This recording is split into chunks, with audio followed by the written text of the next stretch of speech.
Like all throughout the Memphis community, there are families and individuals who don't have the resources for their own Thanksgiving meal.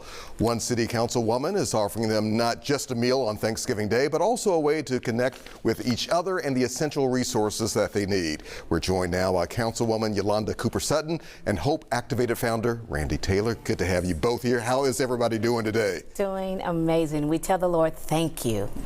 Councilwoman, let's talk about this partnership here. Yes. How did it come about and why?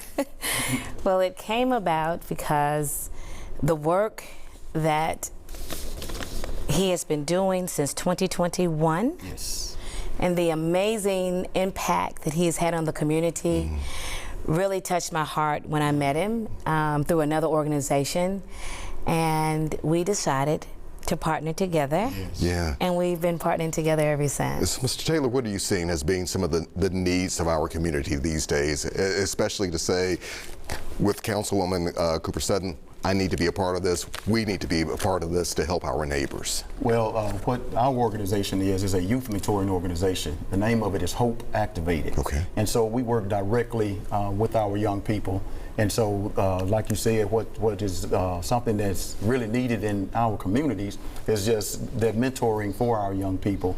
And so working in that community, working in that 38126 area, South Memphis area, the center is located there. And so while we're there, we can't help but to observe and see what's going on in the center. There's a lot of homelessness out there, a lot of homeless people, a lot of people walking around.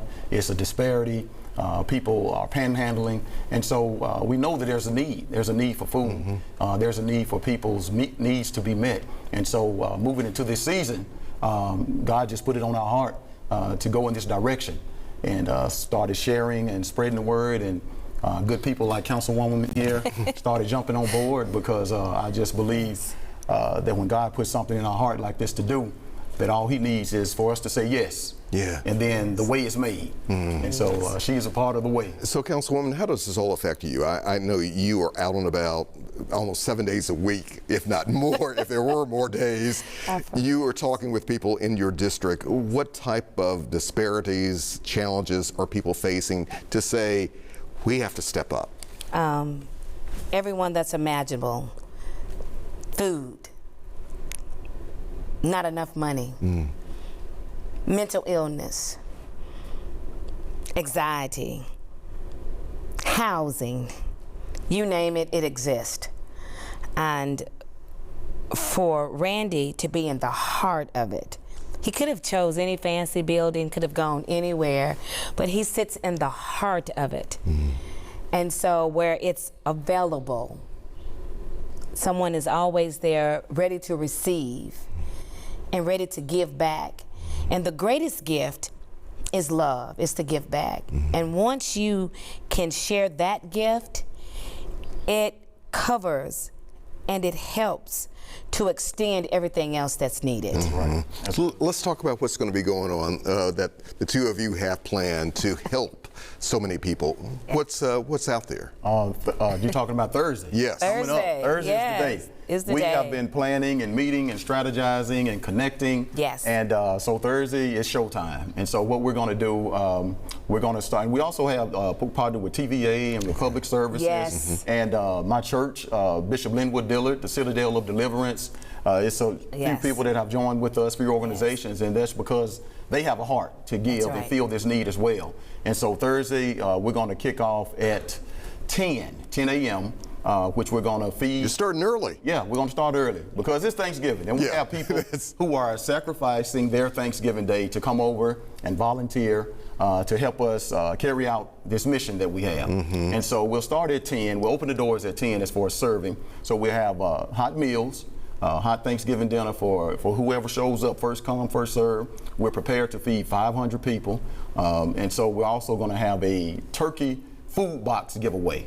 And so there'll be other items, food items in the box along with the turkey. And so we're going to do that on a first come, first serve basis as well. And there, so we're looking for a big day TVA is going to be there. Yes. And go ahead. And And we're you got gonna something give, else here? yes, we're going to do some backpack giveaways. Right.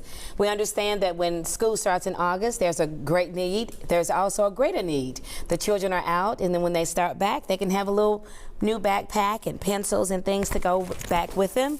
And we always talk about energy saving, trying to save on energy, be good stewards. And we're going to have some saving energy, saving money items as well there to give away to those that are there. We know what has come about with the layoffs and the SNAP benefits and the furlough and the government layoff, and just getting everybody started back, trying to get everybody started back on a good foot. Yeah, well, I got you here. I mean, so much Yes. has been going on, especially, and you and I have talked about it many times, We Memphis have. Safe Task Force. We hear about the large number of arrests. The U.S. Attorney General was in town just yesterday Yes. with many others. Are we Yes. headed in the right direction? Well, they say we are, Yeah. and the numbers are trending, saying that crime is down, and we don't ever want to forget to take focus that the numbers were trending before they came, so there was a plan in place, and we were working towards it. However, you know, they're here, and they're doing what they came to do. But should there be more of a federal investment into poverty? It should Education, be all of that. crime. All of that. Federal investment, all of that. We need all the resources we need. However, we need not only the resources, but also the solution to get us out of this. And what is the sustainability when they leave? Is there a plan in place? After they're gone, how do we keep our city moving forward? How do we move forward economically? And how do we move forward to keeping everyone safe in our city? Let's keep having this conversation very quickly. And the community giveaway is Thursday. Thursday? Where do we need to be? At 988 Mississippi Boulevard, or 998 Mississippi Boulevard, 988 Mississippi Boulevard. That's the Four-Way Okay. Grill restaurant, and that's Hope Activate We right know where next to door. find it. You know where to find it. All right, good.